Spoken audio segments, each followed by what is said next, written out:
Hello, I'm Mike Urton, and this is the first video in a three-part series, Missions Today, From Everywhere to Everywhere, where Roy Oksnevad is going to unpack the changing demographics in the United States of America and how your church can engage those changing demographics.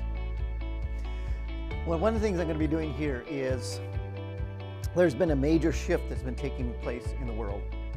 And so we'll be looking at what this whole thing is. It's make known his deeds among the peoples.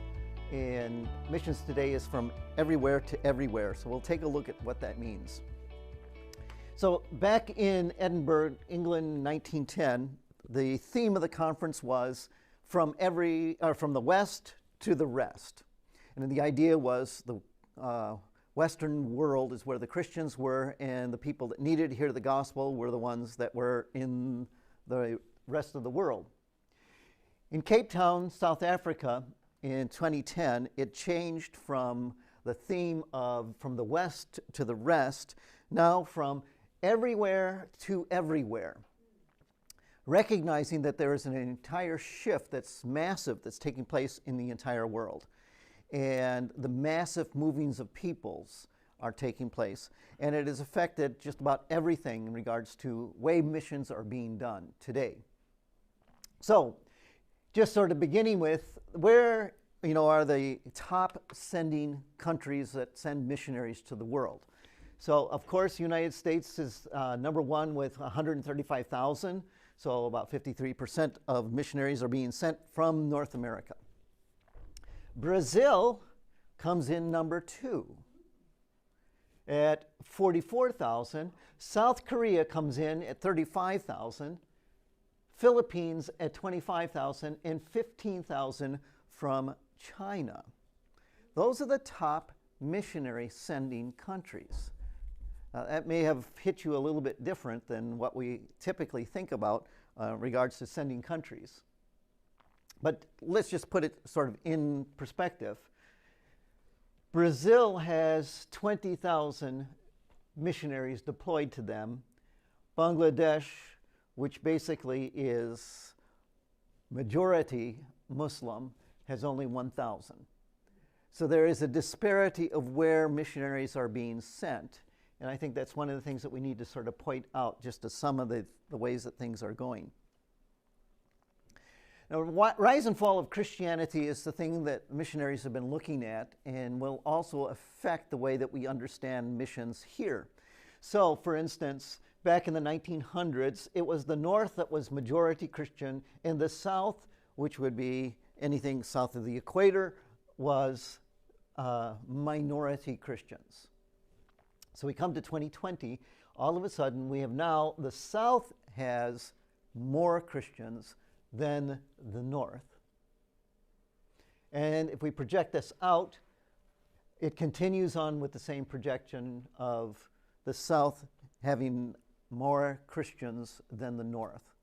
So there's this shift that has been taking place in the world that we need to be understanding, and it is largely particularly in the southern hemisphere,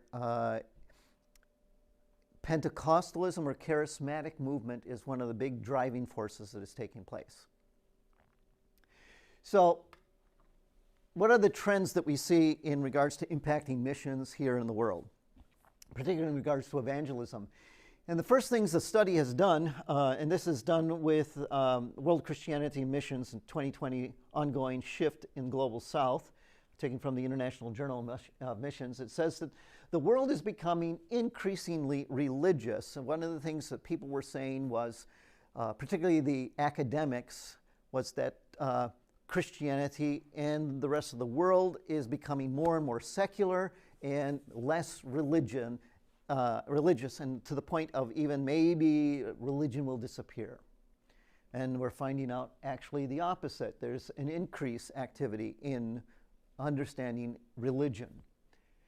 But at the same time, it says that the world is becoming more religiously diverse, of all kinds of religions, rediscovering different things, as well as different offshoots of Christianity or of religions.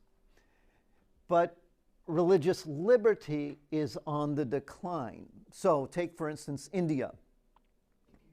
In India, it's the second largest Muslim country in the world, but the largest Hindu country in the world.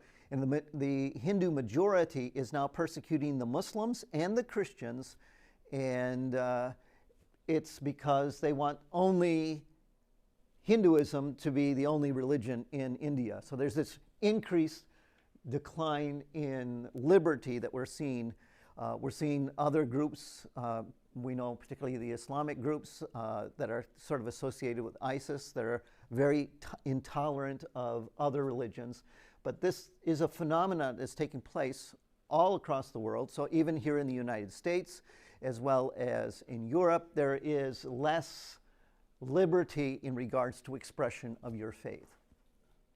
And Russia, Egypt, Pakistan, and Nigeria have with the highest governmental restrictions and social religious hostilities. That is 2020. Probably Afghanistan would be thrown up there as well. But these are governments that are very much in regards to restricting any kind of religious expression. One of the things that I found most fascinating is that if we were to group together the Christians and the Muslim world together, in the 1800s, they made up 33% of the world. So the rest of the world was needing to be evangelized, that type of thing. In 2020, it was 57% of the world. So over half of the world identifies either as Muslim or Christian. Projected to 2050, it is 66% of the world will be Muslim or Christian. And one of the questions I have been asking is, where are we deploying our missionaries? By historical understanding, it was understood that Muslims were resistant to the gospel, so we would send people to more of the animistic world and other worlds rather than to the Muslim world. But if we're going to be understanding missions and missions deployment, we've got to look at how large will the world population fall into those categories.